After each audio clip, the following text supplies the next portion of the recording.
BJP ఎప్పుడూ కూడా ప్రజల పక్షాన నిలబడుతుందన్నారు నిర్మల్ ఎమ్మెల్యే మహేశ్వర్ రెడ్డి.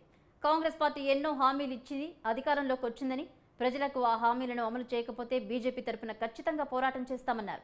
ఎన్నికల ముందు ప్రగతి భవన్ను స్టడీ సర్కిల్ చేస్తామని, కానీ ఇప్పుడు అధికారికంగా నివాసంగా మార్చుకున్నారని విమర్శించారు.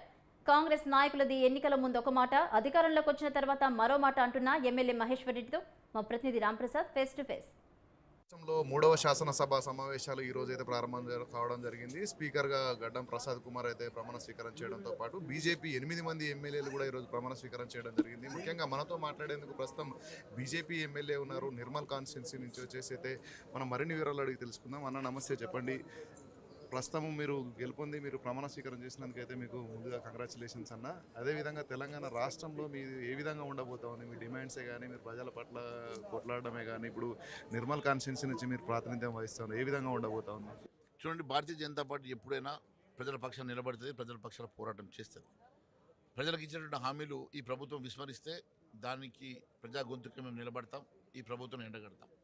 ప్రజలకు మీరు ఎన్నికల్లో గెలవాలన్న ఒకే ఒక ఉద్దేశంతో అధికారం కోసమే మీరు హామీలు ఇచ్చినట్టయితే దాన్ని ఎట్టి పరిస్థితులు ప్రజలు క్షమించరు. మేము కూడా ప్రజల పక్షం నిలబడతామని తెలియజేస్తా ఉన్నాం.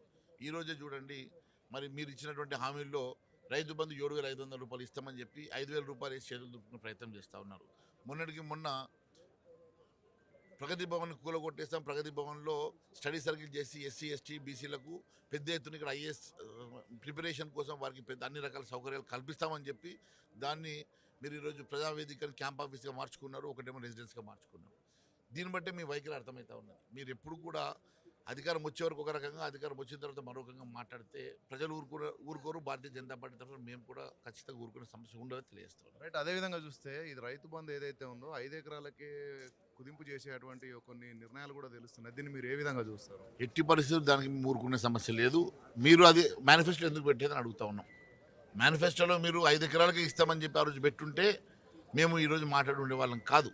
మీరు 5 ఎకరాల 10 ఎకరాల అని చెప్పి చెప్పకుండా మీరు ఆ రోజు అందరికీ కూడా రైతు బంధు ఇస్తాం, యథావిధంగా ఇస్తామని చెప్పి ఈరోజు మీరు డిబేట్ చేస్తూ ఉన్నారంటే మీ మోసపూరితమైనటువంటి వాగ్దానాలు ఒకటిగా బయటకు వస్తున్నట్టు భావిస్తున్నారు. ప్రభుత్వ ఆదాయాన్ని పెంచడంతో పాటు ఖర్చులను కట్టడి చేయడమే లక్ష్యంగా అయితే ఈ నిర్ణయం తీసుకుంటారు. ముఖ్యంగా 5 ఎకరాల లోపు చిన్న సన్నకారు రైతులు అనేది ఎప్పటి నుంచో ఉన్న క్రైటీరియా అని వాళ్ళు చెప్తున్నారు. దీన్ని మీరు ఏ విధంగా? అదే ముందు డిమాండ్, అది మేనిఫెస్టోలో పెట్టుండాలి కదా, అదే ప్రజలకు చెప్పాలి కదా. ఎన్నికల్లో ఒకటి చెప్పి ఈరోజు ఒకటి చెప్తే ఎట్లా? నేను ఎన్నికల సమయంలో గుర్తురాని అంశాలు ఈరోజు ఎందుకు గుర్తొస్తున్నాయి?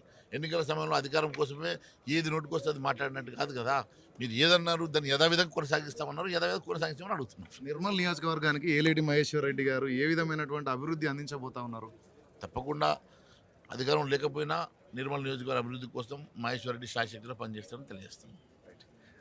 మనం చూసినట్లయితే తెలంగాణ రాష్ట్రంలో అన్ని నియోజకవర్గాలలో కూడా ఇప్పటికే మనం చూడవచ్చు, రైతు బంధు ఏదైతే ప్రకటించారో రాష్ట్ర ప్రభుత్వం, గత ప్రభుత్వం ఇచ్చినటువంటి 5,000 రూపాయలనే కేటాయించింది. ప్రస్తుత ప్రభుత్వం 7,500 రూపాయలు కేటాయిస్తుంది అనుకున్న నేపథ్యంలో కాంగ్రెస్ ప్రభుత్వం మాత్రం ఆ యొక్క మాట తప్పిందని చెప్తా ఉన్నాడు. అదేవిధంగా 5 ఎకరాల లోపు అనేటువంటి కొత్త డిమాండ్ను తీసుకురావడం అయితే ప్రజలను మోసం చేసినట్టే అని చెప్పేసి అయితే మనతో ఏలేటి మహేశ్వర్ రెడ్డి అంటున్నారు. కెమెరామెన్ మోహన్ రాజ్ పిల్లయ్యతో రాంప్రసాద్, న్యూస్ 360 హైదరాబాద్.